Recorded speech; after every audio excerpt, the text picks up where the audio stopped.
Hello friends, final selection bye Sandeep के इस online batch में आपका स्वागत है।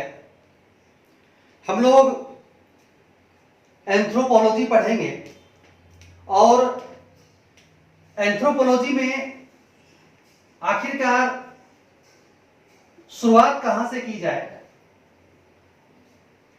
उस पर हम लोग पहले चर्चा कर लेते हैं। आज इंट्रोडक्शन है, एपिसोड 1 इंट्रोडक्शन है हम लोगों का।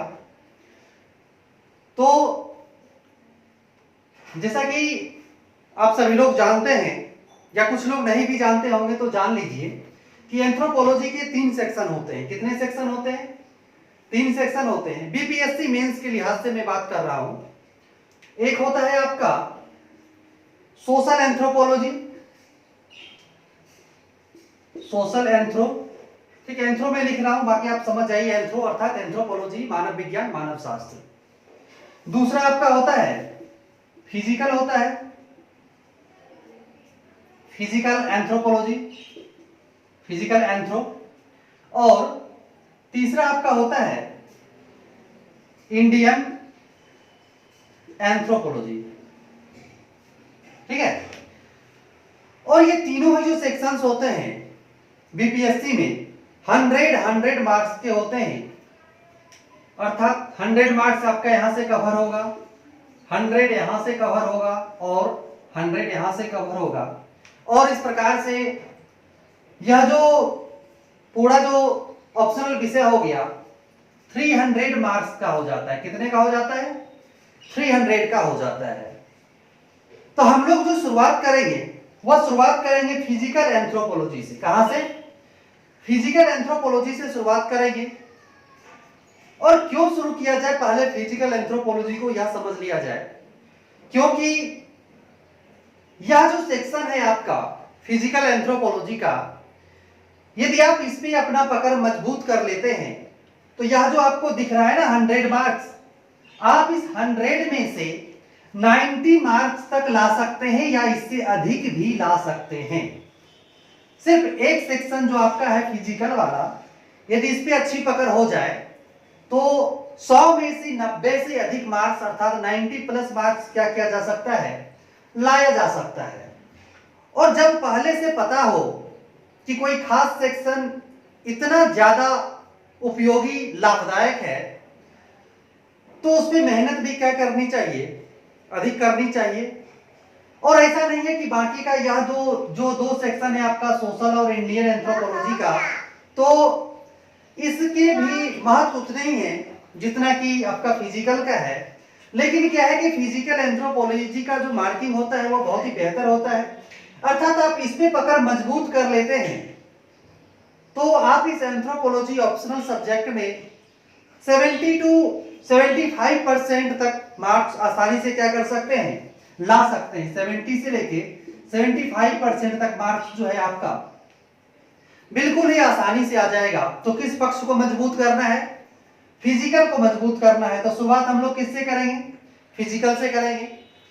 तो आज हम लोगों का ये इंट्रोडक्शन है। तो इस इंट्रोडक्शन के क्लास में हम लोग पहले यह जान लें कि फिजिकल एंथ्रोपोलॉजी के अंतर्गत आखिरकार हम लोगों को कौन कौन से टॉपिक को करना है। क्योंकि यदि टॉपिक आपको पता रहेगा तो उस टॉपिक के अनुसार जब आपको लेक्चर्स मिलेंगे, पीडीएफ मिलेंगे, क्वेश्चंस मिलेंगे, मॉडल क्वेश्चन कि किस तरीके का क्वेश्चन पूछा जा सकता है, तो आपको उसको समझने में किसी भी प्रकार की परेशानी नहीं होगी।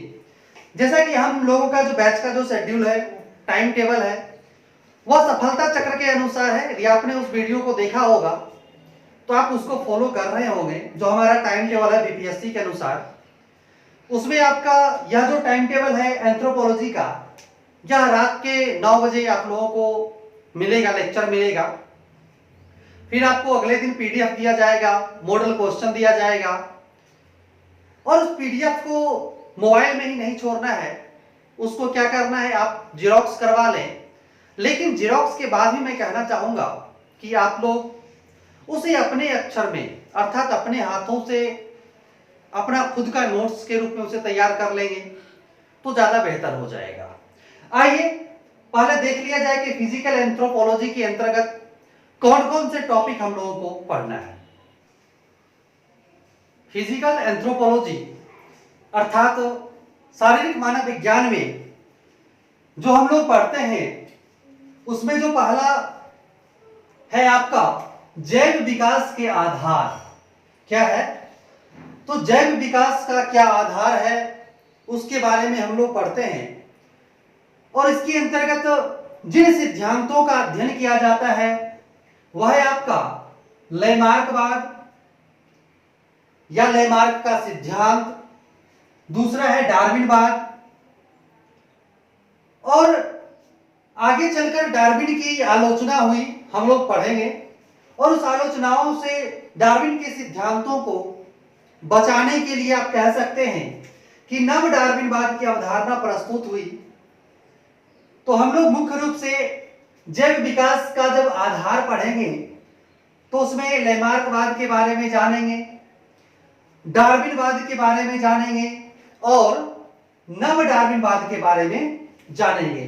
तो मुख्य रूप से इन तीनों का अध्ययन आप कहां पे करेंगे तो जैव विकास के आधार के अंतर्गत करेंगे। तो यह आपका हो गया। और जब आप जैव विकास के आधार को जान जाएंगे उसके बाद आनुवांशिकी का अध्ययन किया जाएगा जिसमें हम लोग मेंडल के नियमों के बारे में जानते हैं कि मेंडल के द्वारा कौन कौन से नियम दिए गए थे, क्या नियम था और उस नियम का क्या उपयोग हो सकता है, क्या उपयोग हो रहा है और क्या उपयोग आगे भी होगा। तो इन सब बातों का अध्ययन हम लोग आनुवांशिकी के अंतर्गत करते हैं। अगला है आपका मानव उत्पत्ति का सिद्धांत कि मानव की उत्पत्ति आखिरकार किस प्रकार से हुई। तो मानव उत्पत्ति का जब सिद्धांत का हम लोग अध्ययन करते हैं तो इसमें हम लोग जंतु जगत में मानव के स्थान के बारे में पढ़ते हैं कि जंतु जगत में मानव का आखिरकार कौन सा स्थान है, क्योंकि मानव भी क्या है, एक तरह से जीव है, जंतु है, उसका अध्ययन होता है। और जैसा कि हम लोग जानते हैं कि मानव की उत्पत्ति ऐप से हुआ है, लंगूर से हुआ है। तो मानव और ऐप में क्या अंतर है और क्या समानताएं हैं उसके बारे में हम लोग पढ़ते हैं मानव उत्पत्ति के सिद्धांत के अंतर्गत दो अलग अलग टॉपिक्स में। तो यह आपका हो गया। इन सब के अध्ययन के बाद हम लोग पढ़ते हैं प्रजाति के बारे में। क्या पढ़ते हैं? प्रजाति के बारे में पढ़ते हैं। और प्रजाति के बारे में जब आप पढ़ेंगे तो इसमें हम लोग प्रजाति का वर्गीकरण पढ़ते हैं और प्रजाति वर्गीकरण को दो अलग अलग भागों में बांटकर पढ़ा जाता है। एक है आपका कि प्रजाति वर्गीकरण का क्या आधार है, प्रजाति वर्गीकरण का क्या आधार है, और दूसरा हम लोग पढ़ेंगे कि प्रजाति वर्गीकरण को आखिरकार विश्लेषित किसके द्वारा किया गया। गुहा महोदय के द्वारा आप नाम सुनेंगे कि बी.एस. गुहा के द्वारा प्रजाति वर्गीकरण को किस प्रकार से विश्लेषित किया गया है। मजुमदार महोदय के द्वारा किस प्रकार से प्रजाति वर्गीकरण को बताया गया है। इसको कहां पढ़ेंगे? हम लोग प्रजाति वर्गीकरण के अंतर्गत एक आधार के तरफ पढ़ेंगे कि प्रजाति वर्गीकरण का क्या आधार है। जैसे कुछ लोग गोरे होते हैं, कुछ काले होते हैं, कुछ लंबे होते हैं, कुछ नाटे होते हैं। तो ये सभी जो विविधताएं हैं मानव की, मनुष्य की, तो उसके बारे में हम लोग आधार के अंतर्गत पढ़ते हैं। और इसका जो विश्लेषण किया गया, किनके द्वारा किया गया, वह हम लोग विश्लेषण वाले पार्ट में कवर करते हैं। और प्रजाति के रूप, रंग, शारीरिक ढांचा पर वातावरण का भी प्रभाव पड़ता है। तो वह किस प्रकार से प्रभावित करता है हम लोग यह जानेंगे। फिर कुछ आनुवांशिक प्रभाव भी होते हैं जो पीढ़ी दर पीढ़ी आगे बढ़ते रहती है, उसके बारे में भी हम लोग प्रजाति के अंतर्गत ही अध्ययन करते हैं।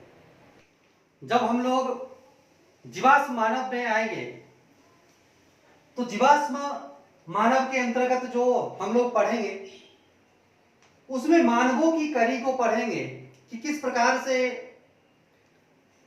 आगे बढ़ते बढ़ते जो कड़ी के रूप में अंततः होमो सेपियंस का विकास हुआ, अभी वर्तमान मानव तक जो यह विकास की कड़ी चली। तो इसका जो हम लोग शुरुआत करते हैं वह करते हैं ओरियोपिथिकस से। कहां से करते हैं? ओरियोपिथिकस से करते हैं। ओरियोपिथिकस के बारे में जानते हैं। फिर हम लोग ड्रायोपिथिकस के बारे में पढ़ते हैं। देखिए, हो सकता है कि आप पहली बार ये सब नाम सुन रहे होंगे तो आपको लग रहा होगा यूरियोपिथिकस क्या है, ड्रायोपिथिकस क्या है, लेकिन जब आप इन सब चीजों को पढ़ लेंगे तो बिल्कुल ही आसान सा है, बिल्कुल ही आपको आसानी से समझ में आ जाएगा। फिर आपका रामापिथिकस है, फिर आपका ऑस्ट्रालोपिथिकस है, होमो इरेक्टस है, निएंडरथल मानव है, और अंततः क्या है, होमोसेपियंस है। तो कुल मिलाकर हम लोग फिजिकल एंथ्रोपोलॉजी में जो पढ़ते हैं इन सब टॉपिकों का अच्छे तरीके से अध्ययन करते हैं और इन टॉपिकों पे पकड़ बनाकर आप अपने एग्जाम्स में बहुत ही बेहतर कर सकते हैं। और अधिकांश लोगों ने इस बैच को ज्वाइन किया और खुद को बीपीएससी के मांग के अनुसार तैयार करने का बीड़ा उठाया है। आप लोगों का जो यह विश्वास है, यह आत्मविश्वास है, इसे बनाए रखें और आपके सफलता की अग्रिम शुभकामनाएं फाइनल सिलेक्शन बाय संदीप की ओर से आपको दी जाती है।